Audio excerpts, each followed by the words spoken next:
Bonjour, je me présente, je suis Caroline, je suis coach scolaire et ça fait un moment que j'ai envie de faire des vidéos sur la précocité, le haut potentiel, les zèbres, les surdoués.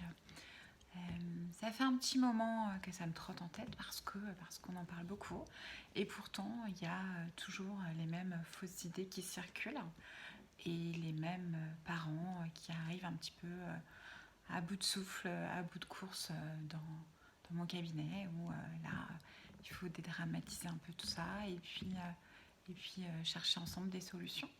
Donc je vais vous parler un petit peu de ma propre expérience, comment j'en suis arrivée là et ce que je fais, ce que je mets en place en général pour aider nos petits enfants précoces, ces petites bombes d'énergie, d'émotions qui sont dans nos vies.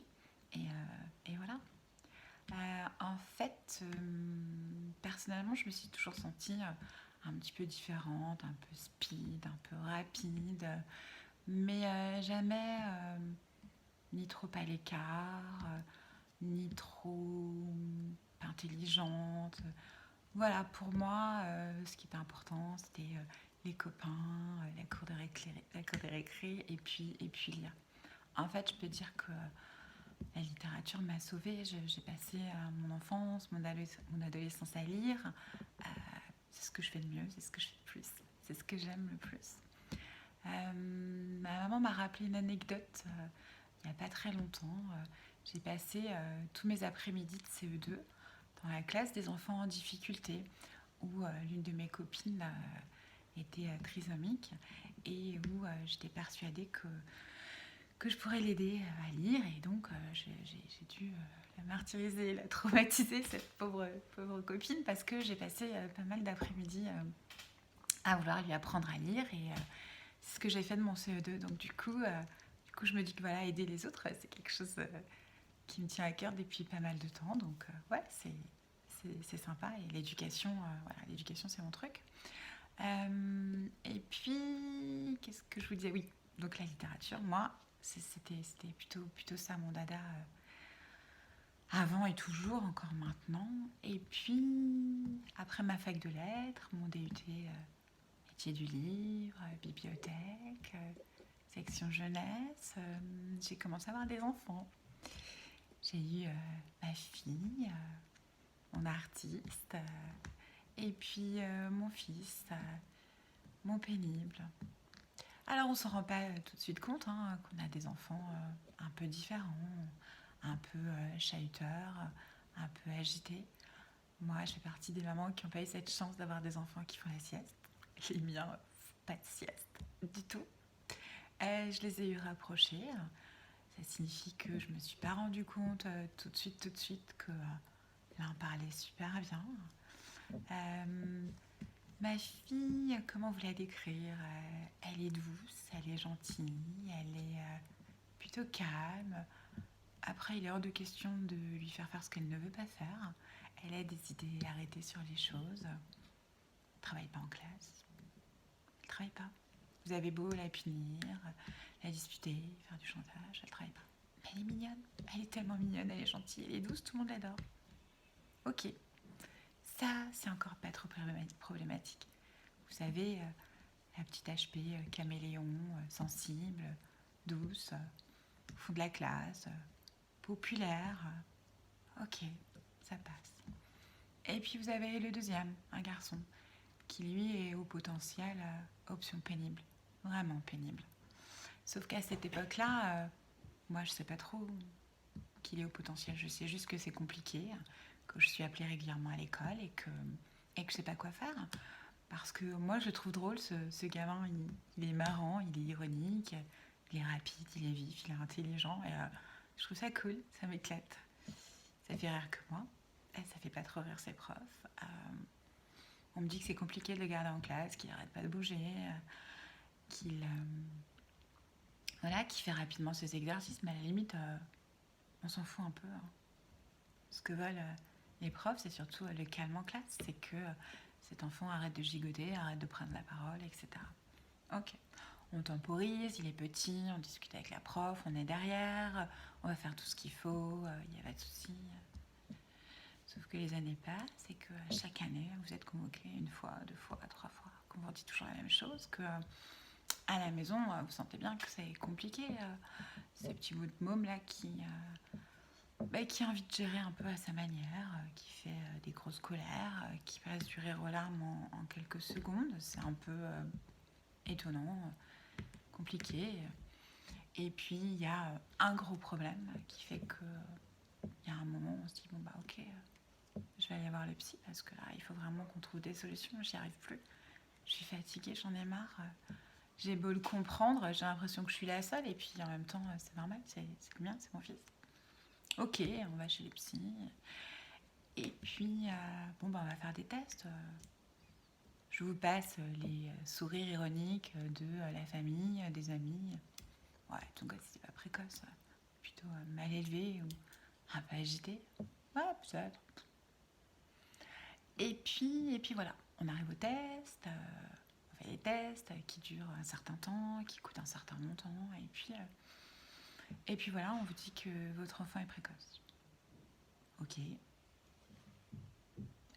Ouais, on n'a pas forcément de chiffres. Il est précoce, il est super fort en verbal. Merci, on avait remarqué. Mais bon, émotionnellement, c'est pas tellement ça, quoi. D'accord. Et donc bah, vous avez de la chance, il n'a pas de trouble 10, il n'est pas hyper actif, vous êtes sûr? Oui, voilà, donc voilà. Et donc, qu'est-ce que je fais en fait maintenant? Bah écoutez, vous essayez de voir avec l'école ce qu'ils peuvent faire, si on peut faire un emploi du temps aménagé ou les faire colorier quand il est un peu agité. Il n'aime pas le coloriage. D'accord. En fait, je me suis trouvée un peu démunie après cette histoire de test, de QI. J'en ai tiré aucune fierté. Franchement, qu'il soit précoce, je n'avais rien à faire. Et surtout, je me suis dit, ok, donc il est précoce, il va être en avance ou pas forcément dans sa scolarité. Je me souvenais que moi, je m'étais bien plantée en quatrième, bien plantée en troisième, d'accord? Parce que j'avais pas pris l'habitude de travailler, tout simplement. Et là, vous sentez bien que c'est pareil. Il n'a pas envie de travailler, c'est trop simple. Il s'intéresse à d'autres choses, il s'intéresse au journal télévisé, il s'intéresse à pas mal de choses, il a envie de parler avec les adultes.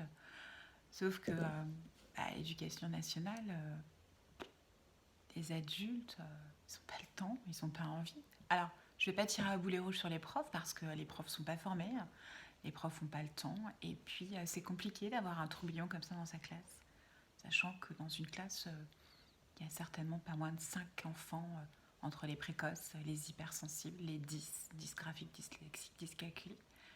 Voilà, c'est compliqué.